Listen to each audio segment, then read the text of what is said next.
ese primer elemento que se llama tipicidad, que es ese encuadramiento en un tipo penal, tiene que ver con algo que ya hemos visto. La tipicidad tiene que ver con un principio del que ya hemos hablado. ¿Cuál es?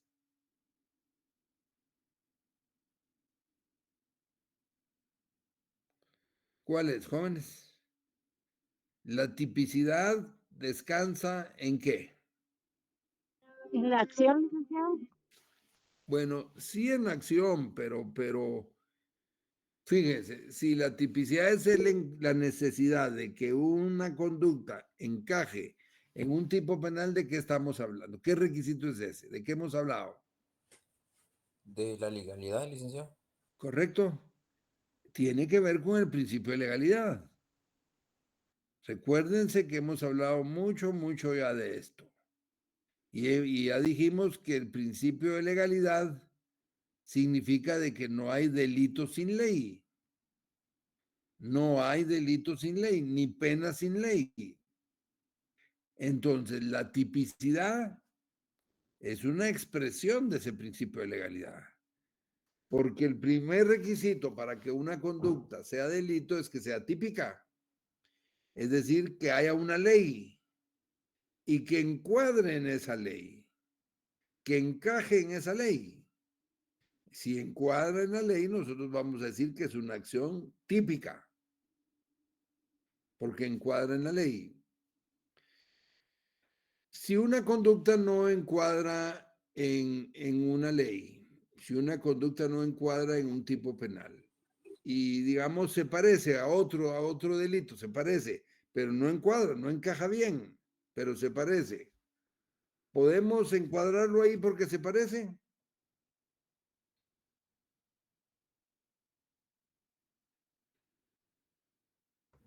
¿Se No, puede, licenciado. ¿Se puede No, hacer eso o no se puede hacer? no, licenciado. ¿Por qué no? Porque tiene que estar establecido claramente como delito.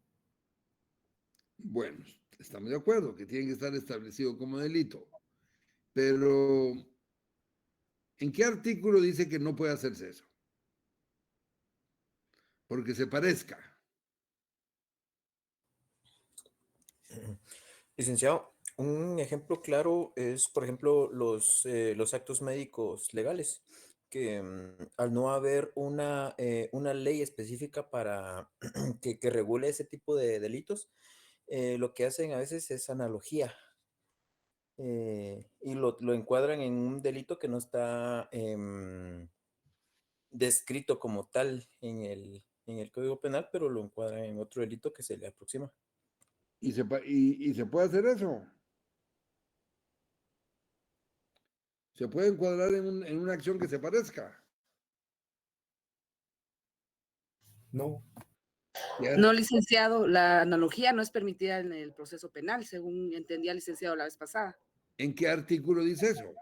El artículo 1. El artículo 1 es el principio de legalidad, de acuerdo. Ajá. No hay delito sin ley. Pero lean el artículo 7. Háganme el favor, abran su código y lean el artículo 7 del Código Penal. Exclusión de la analogía. ¿Sí? Por analogía, los jueces no podrán crear figuras delictivas ni aplicar sanciones. Muy bien, gracias. El artículo 7 prohíbe usar la analogía. El artículo 7 del Código Penal prohíbe usar analogía y les dice que por analogía los jueces no podrán crear delitos ni aplicar sanciones. No pueden crear un delito porque se parezca. Tiene que encajar perfectamente. Entonces, ese artículo 7 del Código Penal responde correctamente a lo que dice el artículo primero. Porque el artículo primero lo que dice es, no hay delito sin ley previa, ni pena sin ley previa. Y el artículo 7 les dice, por analogía o porque se parezcan, los jueces no pueden crear figuras delictivas ni aplicar sanciones. Entonces, la exclusión de la analogía que aparece en el artículo 7 prohíbe que se configuren delitos solo porque se parecen. Tiene que encajar perfectamente. No puede decir un juez porque se parece, lo incluye en un delito, porque el artículo 7 prohíbe la analogía. ¿Estamos de acuerdo? ¿Tienen alguna pregunta, jóvenes? Bueno, entonces, la tipicidad, que es de lo que ustedes ya han venido hablando en la última clase y que todavía van a terminarlo de ver el jueves de esta semana, la tipicidad es el encuadramiento de una conducta en un tipo penal. Pero supongamos que una conducta sí encuadra en un tipo penal. Juan mata a Pedro, le dispara y lo mata. Juan mata a Pedro a disparos. Esa acción es típica. ¿A qué delito es típica esa acción?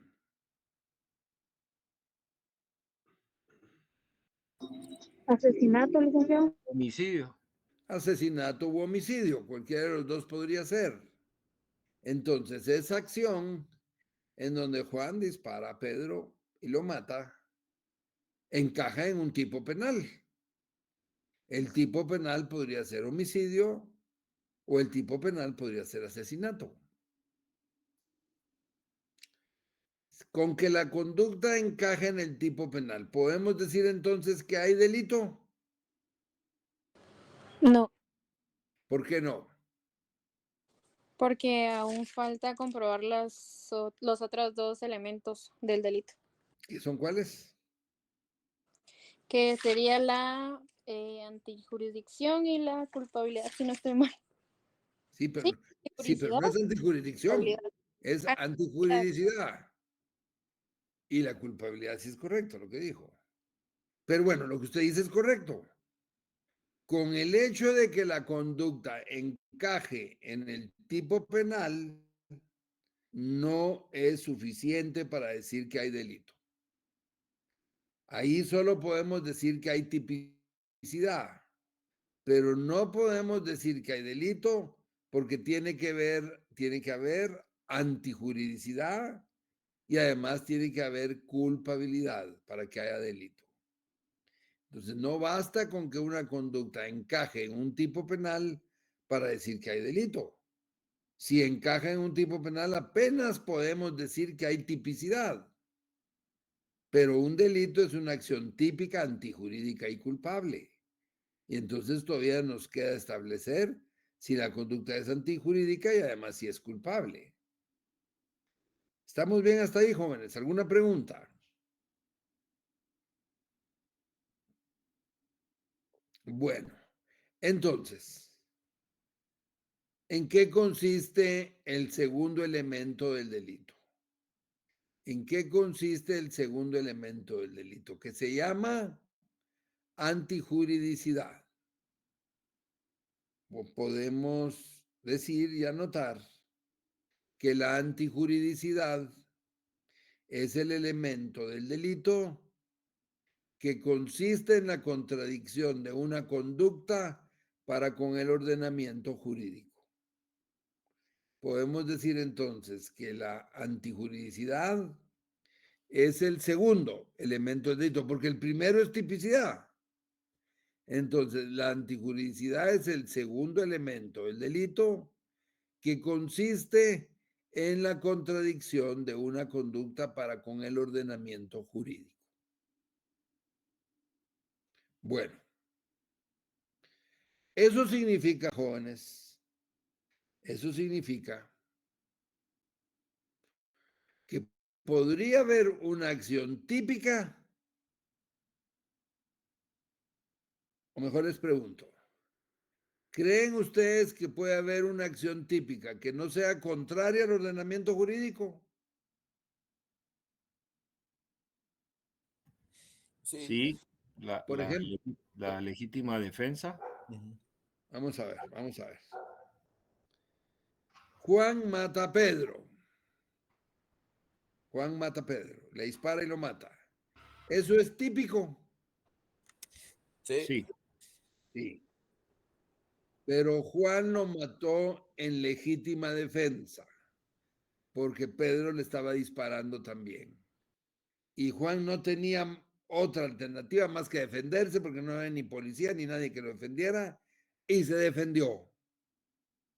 ¿Eso es antijurídico o es jurídicamente aceptable? Jurídicamente aceptable. ¿Es antijurídico? ¿Alguien más? es jurídicamente aceptable. Sí, sí, es jurídicamente aceptable. Porque descansa la legítima defensa en un instinto de conservación, en un instinto de sobrevivencia. Porque imagínense ustedes que el ordenamiento jurídico nos dijera, si alguien les está agrediendo sus bienes jurídicos o alguien lo está matando y no hay autoridad que lo defienda, déjese morir. No puede ser. No puede ser porque sería en contra del propio instinto de conservación. Entonces, si el Estado no puede auxiliarnos en casos extremos, si el Estado no puede auxiliarnos, la ley permite que nosotros nos defendamos. Y si la ley lo permite, entonces defendernos no es antijurídico, es jurídicamente aceptable. De tal manera que el que mata en legítima defensa realiza una acción típica, ¿sí o no? Sí. Sí. Sí. ¿Y realiza una acción antijurídica, sí o no? No. No, No, No. no es antijurídico. Y por lo tanto no es delito. Matar en legítima defensa no es delito. Está permitido por la ley. Bueno, tienen que cumplirse requisitos. Y los requisitos deben ser cumplidos exigentemente.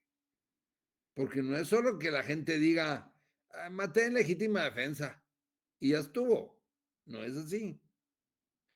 Pero en casos extremos comprobados, la ley acepta la legítima defensa.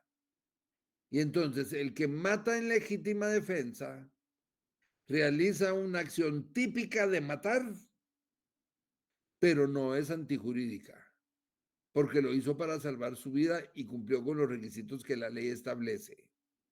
Y entonces no es delito, porque no basta con que la acción sea típica, sino como dijo la compañera anteriormente, debe ser además antijurídico y culpable.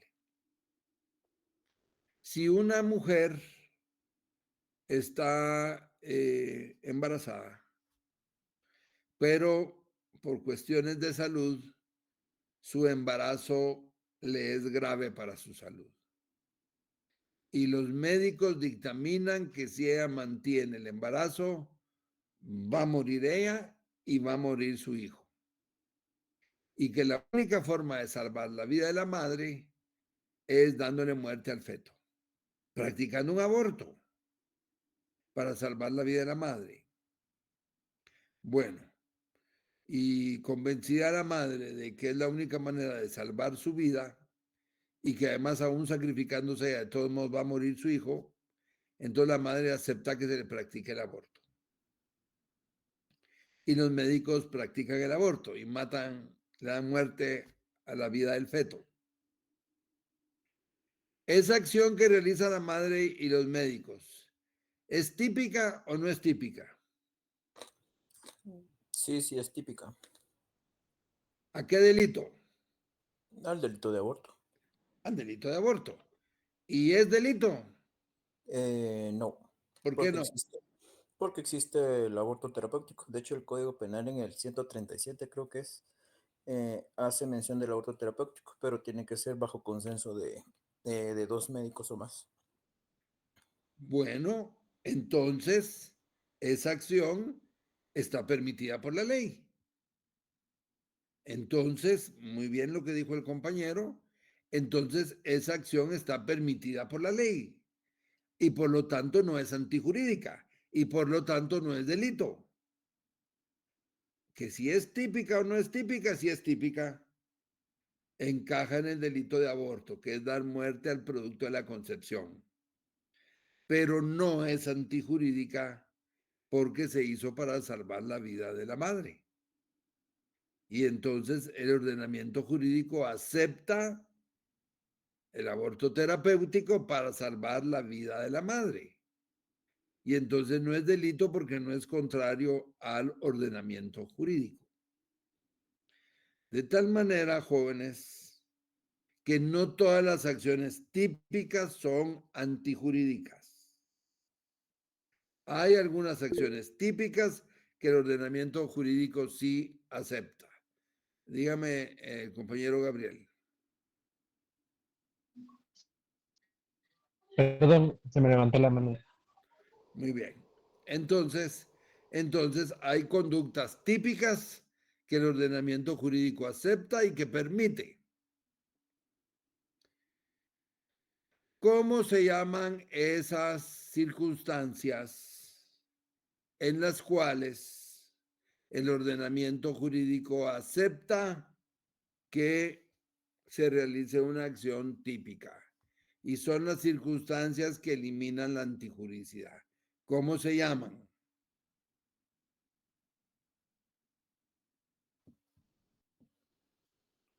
¿Cómo se llaman, jóvenes?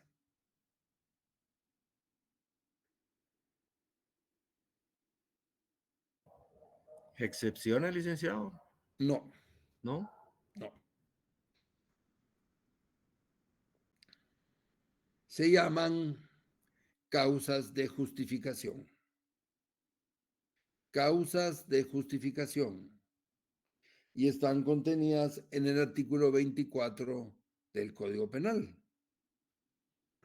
Están contenidas en el artículo 24 del Código Penal. Esas son las causas de justificación, que son 3. Vean el artículo 24. Vean el artículo 24. ¿Cuáles son las 3 causas de justificación que aparecen ahí? Díganme.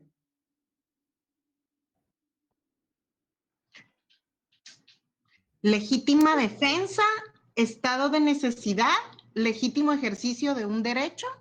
Exactamente. Gracias. Exactamente. Esas son las 3 causas de justificación que contiene nuestra legislación. Legítima defensa, estado de necesidad y legítimo ejercicio de un derecho. Se llaman causas de justificación. Y vean el nombre. Causas de justificación. Porque justifican que se realicen acciones típicas. Porque el ordenamiento jurídico considera justificable que se realicen esas acciones típicas en las circunstancias que señala el artículo 24. Entonces, hay causas que lo que hacen es que eliminan la imputabilidad. La imputabilidad. ¿Cómo se llaman esas causas que eliminan la imputabilidad?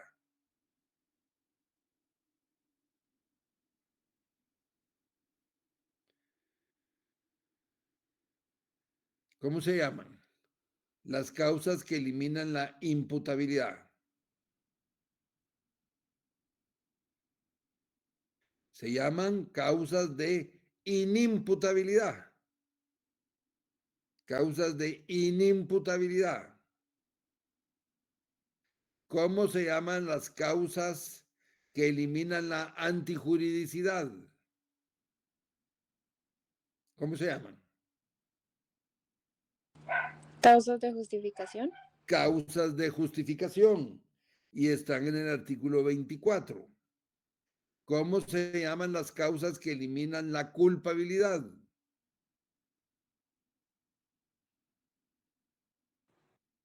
Causa de inculpabilidad. Causas de inculpabilidad y están en el artículo 25. Entonces, En el artículo 23 están las causas de inimputabilidad. En el artículo 24, las causas de justificación.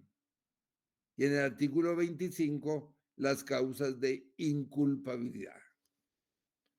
Las causas de justificación eliminan la antijuridicidad y las causas de inculpabilidad eliminan la culpabilidad. Están en el artículo 23, 24 y 25. Esos tres artículos son demasiado importantes. En realidad, toda la parte general que dijimos que va del 1 al 122, todos los artículos son muy importantes. En la primera clase, ustedes se recuerdan, dijimos que esos 122 artículos se podían leer en unos 45 minutos, pero que de esos 122 artículos podríamos pasar hablando años. Se podrían pasar hablando años estudiándolo todos los días. Entonces, cada artículo de la parte general es importantísimo. El 23, 24 y 25, importantísimo. Si ahí están los elementos del delito. Si ahí está lo que hace que desaparezca la antijuricidad. Si ahí está lo que hace que desaparezca la inculpabilidad. Y ahí está lo que desaparece la inimputabilidad. Por ejemplo, una causa de inimputabilidad, ¿cuál sería?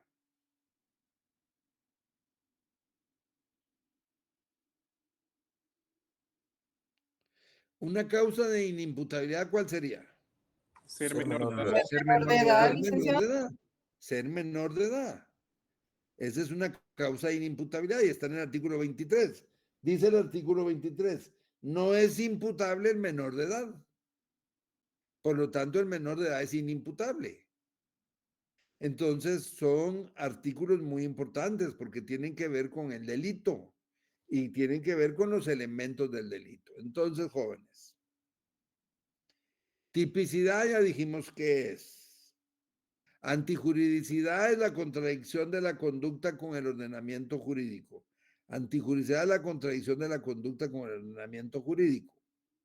Pero dijimos que hay circunstancias en donde se realiza una acción típica, pero que el ordenamiento jurídico lo acepta. Y esas son las que se llaman causas de justificación, que están en el artículo 24. Y que son la legítima defensa, el estado de necesidad y el legítimo ejercicio de un derecho. Son las tres causas de justificación que contiene nuestro código. Por supuesto que todo debe cumplir con requisitos. Todo debe llevar requisitos. No es solo decir, lo maté en legítima defensa, porque eso no puede ser. Y todo debe estar sustentado en la ley. Todo debe estar sustentado en la ley. Por ejemplo, así a grandes rasgos. Si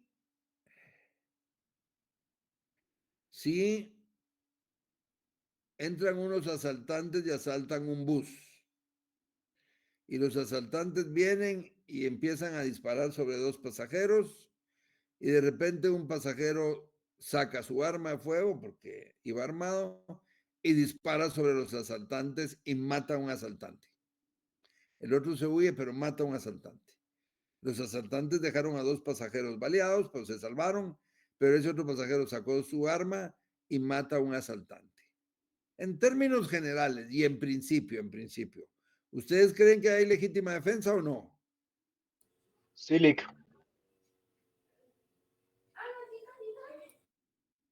¿Qué dicen? ¿Sí? Sí existe, Lic. Yo Pues, diría que no, licenciado, pero no Sí, sé. sí existe porque obviamente se está defendiendo de algo que va en contra de lo normal, ¿no? Sí. Diríamos que en términos generales sí existe legítima defensa. Pero a ese pasajero, ¿se lo llevan detenido a un juzgado o no? Sí, Siempre se lo llevan detenido. se lo llevo. Sí. ¿Y es correcto que se lo lleven detenido? Sí, correcto. ¿Por qué? Porque tiene que esclarecer el hecho ante el juzgado. Y, y en este caso, el juzgador es el que va a resolver, ¿verdad? La causa de justificación. Exactamente. Y además Exactamente. que obviamente hay un muerto, ¿verdad? Exactamente. No podrías decir, bueno, hay un muerto, pero aquí no ha pasado nada, porque hubo legítima defensa. ¿Y quién va a decir eso? ¿Lo va a decir la policía? ¿Lo va a decir un fiscal? ¿Lo va a decir un bombero? ¿Lo van a decir los demás pasajeros? No, no puede ser así. Hay un muerto, como usted dice. Entonces se tiene que esclarecer. Pero lo más seguro es que en ese caso el juez dictamine que no hay delito. Porque aunque sí mató a alguien, lo hizo para salvar su vida y la de los pasajeros. Entonces, hay legítima defensa y ahorita voy, hay legítima defensa y se justifica, pero tiene que demostrarse, como dicen los compañeros. Tiene que demostrarse ante un juez y es el juez el que debe resolver. Así funciona. Dígame, compañera, dígame. En el caso de esta persona que se llevan detenida, ¿va a pesar mucho solo lo que él diga o tiene que ir acompañado de los testigos, licenciado, para que pueda resolver el juzgador?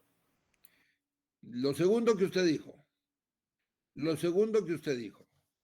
Tienen que haber pruebas. No basta solo con que la persona diga, tienen que haber pruebas. El Ministerio Público debe investigar. Hay que oír a los demás pasajeros, hay que oír al piloto, hay que ver si habían cámaras, todo lo que sea necesario para esclarecer, como dijeron los compañeros. No basta con que la persona diga, oye, diga yo, mire, sí lo maté perfecto para defenderme, si hay que demostrarlo. Todo se debe demostrar.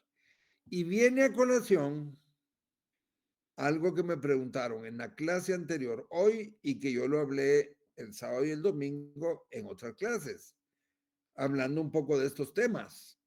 Y me plantearon lo mismo que me plantearon hace una hora, el caso de esa tragedia que terminó siendo tragedia, lo que ocurrió en Cayalá después del concierto, ¿verdad? Que pues, muchos habrán visto el video, en donde unas personas agreden a otra, son 3 o 4 jóvenes, lo tiran al suelo, lo empiezan a patear, lo golpean. No se mira en el video si estos agresores llevaban cuchillos en las manos. Lo cierto es que el agredido se levanta, saca su pistola y los mata. Y los mata. Bueno, viene la policía, lo detiene y se lo lleva preso. Es lo correcto. Pero ahí habrá que esclarecer e investigar si en realidad llevaban cuchillos, llevaban armas y se puede justificar la legítima defensa o no. Pero para eso es el proceso. Para eso es el proceso. Claro, me preguntaban a mí, sí, pero ¿qué pasa con la señora que estaba en la moto? Ella no la estaba agrediendo. Pues en el caso de ella no cabe la legítima defensa, pero podría caber otra circunstancia en donde ante los nervios, ante todo lo que estaba ocurriendo en ese momento, dispara y se va una arma, una bala perdida. Entonces, porque ustedes tienen que ponerse, porque me decía una compañera el fin de semana, pero mire, tal vez hubiera bastado solo con que les enseñara el arma a fuego sin disparar. Ni modo. Uno fríamente puede imaginarse cualquier cosa. Pero ahí en el momento, con la adrenalina, con el miedo, con todo, las cosas pasan en segundos. Y el derecho penal dicen que no está hecho ni para héroes ni para cobardes, sino para personas normales. Y la adrenalina, los nervios hacen su papel, hacen su papel. Entonces, a discutir el caso, a llevarlo a un proceso para discutirlo, pero no es simplemente, miren, los maté en legítima defensa porque me votaron al suelo. No, no es nomás así, todo tiene que probarse. Todo, porque lo que sí es cierto es que hay un muerto, o 2 o 3. Y entonces son acciones típicas y si alguien alega una causa de justificación, tiene que demostrarse. A ver, dígame, la compañera Brenda o no sé quién me quería preguntar algo.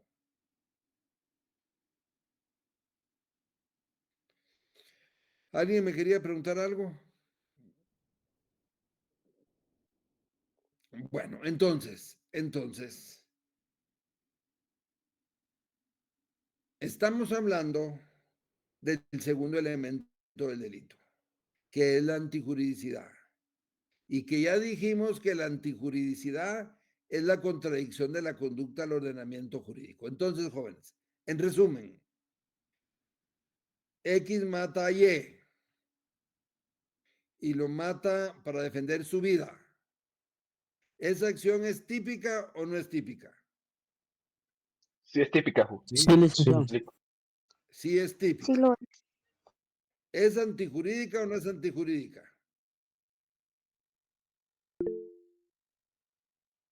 Si es en defensa, Porque es en legítima defensa.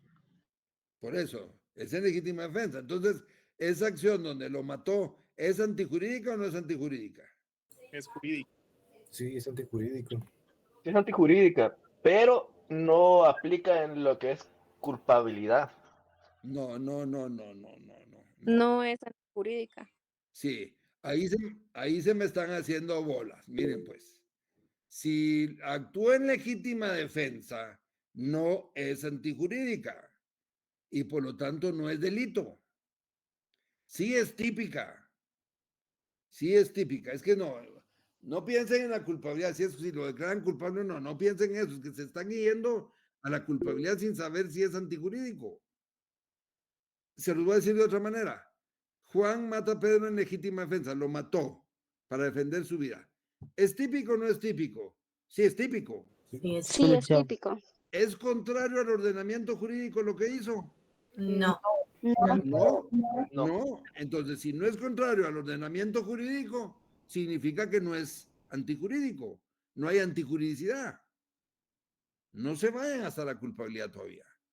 Porque ustedes primero tendrían que ver si hay tipicidad, si hay antijuridicidad, no hay causa de justificación, si es antijurídico. Hasta ahí se van a ver después la culpabilidad. Pero no mezclen una cosa con otra. Si Juan mata a Pedro en legítima defensa y jurídicamente eso es aceptable, entonces no es antijurídico. Y ahí se quedó el caso.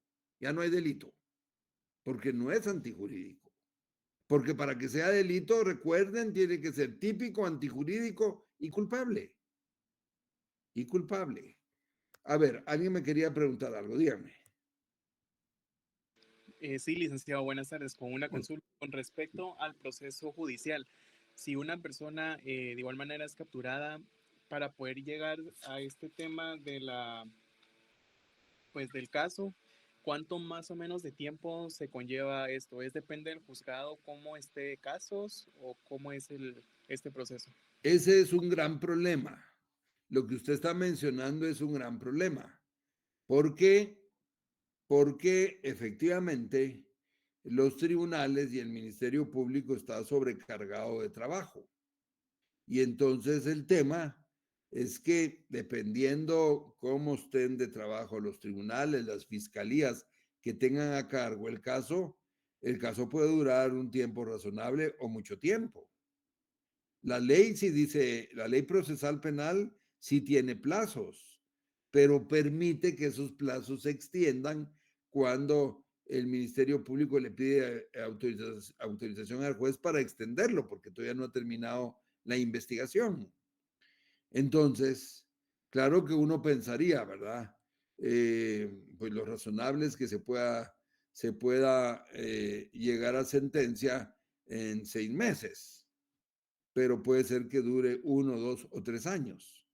Pero también puede ser que si el juez se convence en el primer mes de que todas las pruebas le dicen que hubo legítima defensa, el juez puede cerrar el caso sin necesidad de llegar hasta sentencia. Y entonces puede resolver en un mes, pero todo depende de cómo se demuestren las cosas. Porque si después aparece un familiar de un asaltante y dice el familiar, no, es que eso no fue así, lo que pasa es que ellos eran enemigos, lo cual no es cierto, pero dice eran enemigos y por eso mataron a mi hermano. Y allá se complicó el caso. Y allá no se resuelve en un mes porque hay una contradicción. Lo que usted dice es importante, el tiempo que puede llevar ese caso. Pero bueno, eso es procesal penal y es importante, pero así funcionan los procesos. Ahora, como aquí lo que estamos hablando es del derecho penal sustantivo, si se demuestra, olvidemos el tiempo, pero si se demuestra que actúa en legítima defensa, no hay delito, porque no hay antijuridicidad. A ver, dígame. Gracias, Lick. Muy bien. A ver, han levantado la mano, díganme. Buenas noches, doctor. Yo tengo un caso, por ejemplo, que es real, pues se lo voy a contar. Él viene y va con su esposa en carros separados, pero él ve que están asaltando a la esposa y lo que por la impulsividad viene y arranca el carro y los atropella a los dos asaltantes. Como ve que uno de los asaltantes se levanta, viene y retrocede y le vuelve a dar. Y entonces en el acto, ¿verdad? Él se asusta, se baja y le dice a la esposa que se vaya. Pero ahí había un policía de tránsito. Y el policía de tránsito le dice, acá no pasó nada, yo vi, y así que váyanse. ¿Qué procede ahí? Bueno, el caso que usted menciona tiene varias circunstancias, ¿verdad? Me iba a referir a una de ellas dentro de un momento, pero vamos a mencionar algo de una vez. Y eso que usted menciona son casos que ocurren, perfectamente que ocurren. Vamos a ver. Yo les dije que siempre deben cumplirse requisitos, porque no es simplemente decirlo. Ya pues, yo por eso empecé poniéndoles el caso del bus. El pasajero, y se los puse fácil. El caso que usted pone es más complicado. Y ahí va a ver por qué, ahí van a ver por qué.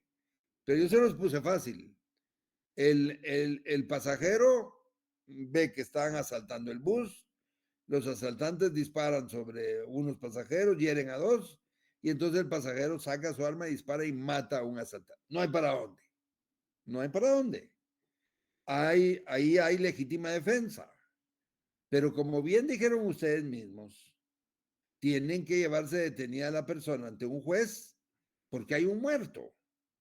Y entonces tiene que demostrarse que en realidad hubo legítima defensa, que en realidad los otros dos eran asaltantes y que hasta ya habían disparado y que entonces el otro señor actuó para defenderse él y a los demás pasajeros y mató a un asaltante. Ahí el caso es simple, porque es una legítima defensa que hay que demostrarla, pero el caso es simple. Bueno, ahora veamos el caso que plantea la compañera. El esposo ve que están asaltando a la esposa. Van los dos en carros diferentes. Él viene detrás de su esposa. Un semáforo les marca el alto. La esposa queda frente al semáforo y el esposo atrás de ella. Y llegan dos tipos en una moto. El que va detrás de la moto saca la pistola y encañona a la esposa. Pues para asaltarla, para pedirle su celular y su reloj posiblemente. Y la encañona. El esposo que está en el vehículo de atrás se pone muy nervioso, es lógico, se asusta. Ya les dije que no es que uno fríamente diga, ay, hubiera hecho esto. No, uno debe ponerse en las circunstancias reales. Y entonces, ¿cómo no se va a asustar el esposo? Y entonces se asusta. Y viene él, lo que hace es acelerar el carro y los atropella a los dos asaltantes. Hasta ahí.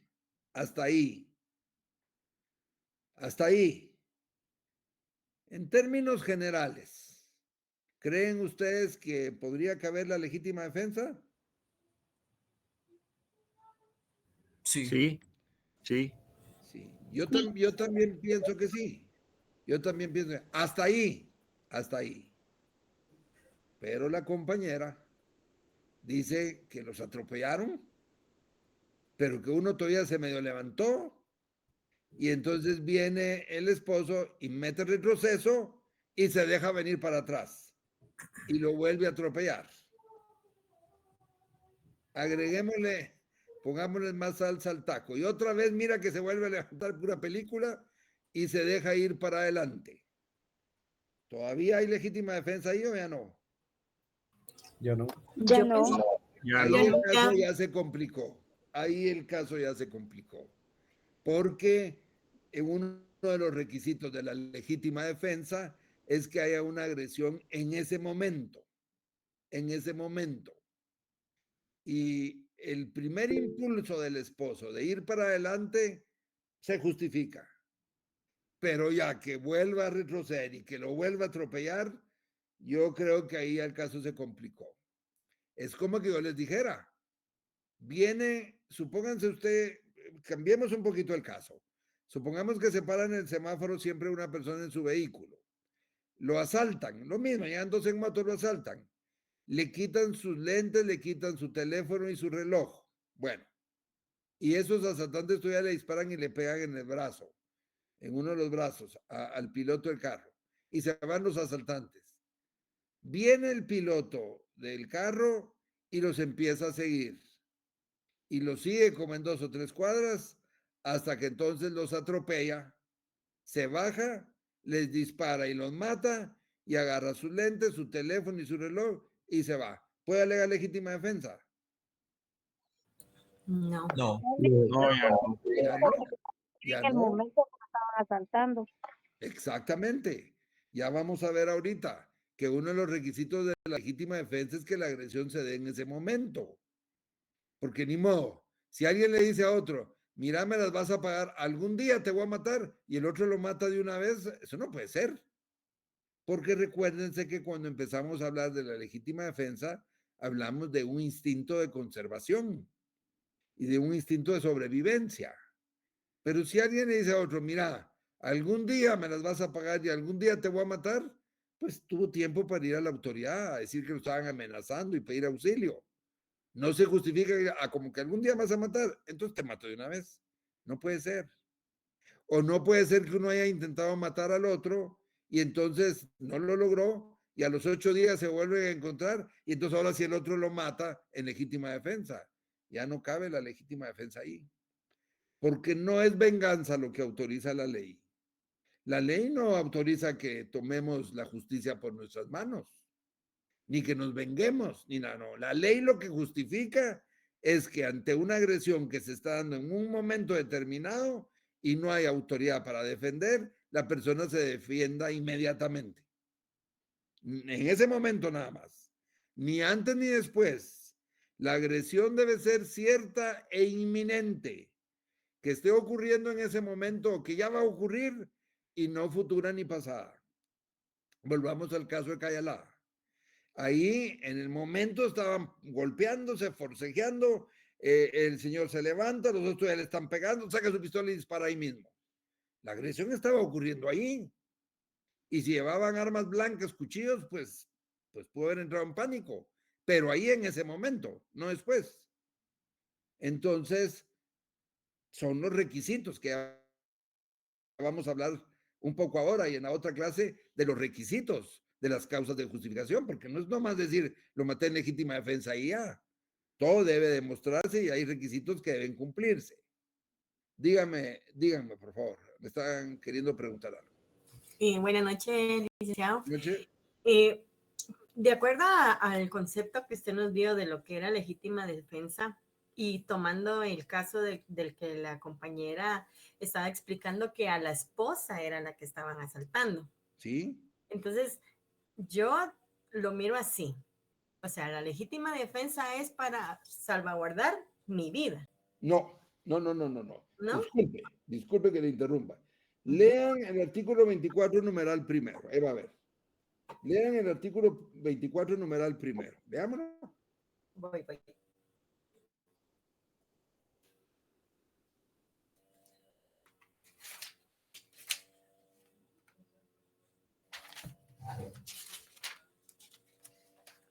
Numeral, la legítima defensa. quien obra en defensa de su persona, bienes o derechos, o en defensa de la persona, bienes o derechos de otra, siempre que concurran las circunstancias siguientes. Ahí nomás, quedémonos ahí. Entonces, la legítima defensa no solo es sobre sí mismo, sino puede ser sobre otra persona. Ok. Sí, porque por ejemplo en este caso era la esposa. Era la esposa. Pero, por ejemplo, que haya sido una persona desconocida y él pudo actuar, ¿también es legítima defensa? También.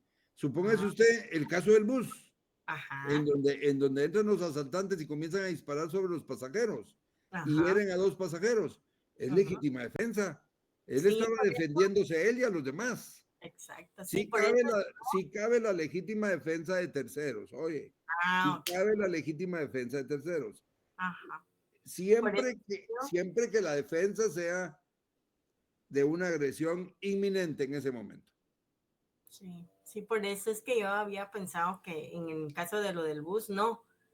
Pero si es en general en terceros, en un acto del momento, entonces ahí sí ya me queda claro. Gracias, licenciado. Bien, para servirle porque el artículo dice quien obra en defensa de su persona o defensa de otra persona o de los derechos de otra persona. Entonces cabe perfectamente la legítima defensa de terceros, ¿verdad? Siempre que se cumplan con requisitos. El mismo artículo 24 en la legítima defensa, vean los requisitos que dice la ley. ¿Cuáles son? Léamelos. Dice, hay legítima defensa siempre que concurran las circunstancias siguientes. ¿Cuáles son? A, agresión ilegítima. B, necesidad racional del medio empleado para impedirla o repelerla. C, falta de provocación suficiente por parte del defensor. Ahí estamos. Se entenderá que... Ahí estamos. Ahí está bien, gracias. Muy amable. Muy amable, ¿oye? Entonces son los 3 requisitos. Agresión ilegítima, necesidad racional del medio empleado y falta de provocación suficiente. Ahora, ¿qué significa cada uno de ellos? ¿Qué significa cada uno de esos requisitos? Porque deben cumplirse. Si no se cumplen los 3 requisitos, el juez no va a aceptar la legítima defensa y lo va a condenar por homicidio. Tienen que cumplirse esos 3 requisitos, ¿verdad? Por ejemplo, que la agresión sea ilegítima. Si un policía llega con orden de un juez y le dice a una persona, mire señor, aquí está esta orden de captura que ordenó el juez tercero penal. Vengo a capturarlo, queda detenido. Y ese señor que está siendo detenido siente que le van a agredir su libertad, porque le van a quitar su libertad. ¿Tiene derecho a agredir al policía? ¿Sí o no? No, porque el policía no lo va a detener ilegítimamente. Porque la agresión que está sintiendo el detenido no es una agresión ilegítima, sino es una detención legítima porque es con orden de juez. Entonces todo eso debe llenar requisitos. Como es hora de la otra clase, entonces voy a pedir al licenciado Mario Castillo que siga hablando con ustedes esta semana de la tipicidad, que todavía falta un poco de la tipicidad, y en la próxima clase que nosotros tengamos, vamos a ver los requisitos de la legítima defensa. Todavía vamos en la primer causa de justificación, que son 3. Legítima defensa, estado de necesidad y legítimo ejercicio de un derecho. Y vamos a ver en la otra clase los requisitos de la primer causa de justificación, que es la legítima defensa y que aparece en el artículo que acabamos de leer. ¿De acuerdo? Así es que me alegra saludarles entonces y que tengan feliz noche, jóvenes. Hasta luego. Excelente noche, doctor. Feliz noche, doctor.